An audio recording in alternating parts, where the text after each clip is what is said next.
পচা হন্তদন্ত হয়ে রান্নাঘরে ঢুকেই খেন্তিকে বলি ও খেন্তি, শুনছি তুই আজ আবার কি সব নতুন কায়দায় মাংস রান্না করবি।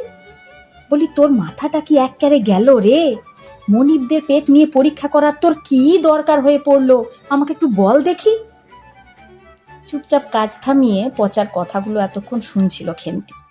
একটু মুচকি হেসে উত্তর দিল, পরীক্ষা নয় রে, শিল্প, বুঝলি, শিল্প। আজ এমন রান্না হবে না, খেয়ে আঙুল চাটবে সবাই।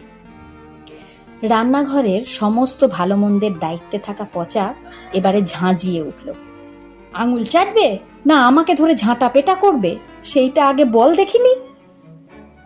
বিরক্ত হয়ে খেন্তি বলল, উফ, তোর সব কিছুতে এত ভয় কেন বলতো? বলি রান্নাঘরে আছিস না ভয়ের দপ্তরে চাকরি করিস? পচা বলল, আমি শুধু শুধু ভয় পাই নে, বুঝলি, মনিবদের রাগ আমি তোর থেকে বেশি চিনি। এই তো কটা মাস হলো এসেছিস, তুই আর কি জানবি বল। এই তো সেবার রান্নায় একটু নুন বেশি হয়েছিল বলে বড় কর্তার সে কি চিৎকার। ভাবলুম গেল বুঝি চাকরিখানা। সে তো মোক্ষম সময়ে গিন্নিমা এসে সামাল দিলে বলে রক্ষে। খেন্তি বললে, ওই একবারের কথা নিয়ে তুই সারা জীবন কান্না করবি? আজকের রান্না খেয়ে মনিবরাই রেসিপি চাইবে, বুঝলি। পচা আবার চেঁচিয়ে উঠল, রেসিপি নয়, সবাই ডাক্তার ডাকবে, তোর মশলার জোরে সবাই জল খুঁজবে। খেন্তি এবার রেগে গেল, তাহলে আর কি, তুই পাশে দাঁড়িয়ে কলসি হাতে জল বিলাবি, যত সব।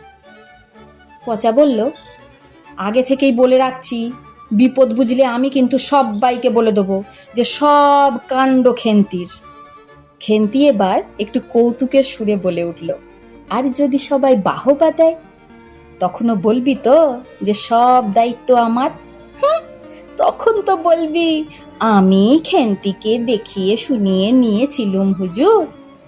পচা এবার খেন্তির ওপর একটু ভরসা রেখে হেসে উঠল, বাহবা হলে অর্ধেক আমার, আর বকুনি হলে পুরোটাই তোর। দুজনেই হেসে উঠল। হাসি থামিয়ে খেন্তি বলল, বেশ, তাহলে হাঁড়িটা নামা দেখি, অনেক কথা হয়েছে তোর। বলি বেলা কত হলো মনে আছে? আগে রান্নাটা দেখে নে, তারপর মুখ হাঁ করিস। এরপর দুজনের ব্যস্ত হাত লেগে পড়ল সেদিনের নতুন ধরনের রান্নার কাজে। আর আপনারাও জানাতে ভুলবেন না কেমন লাগলো আপনাদের আমার গল্প, আর অবশ্যই রান্নাটা।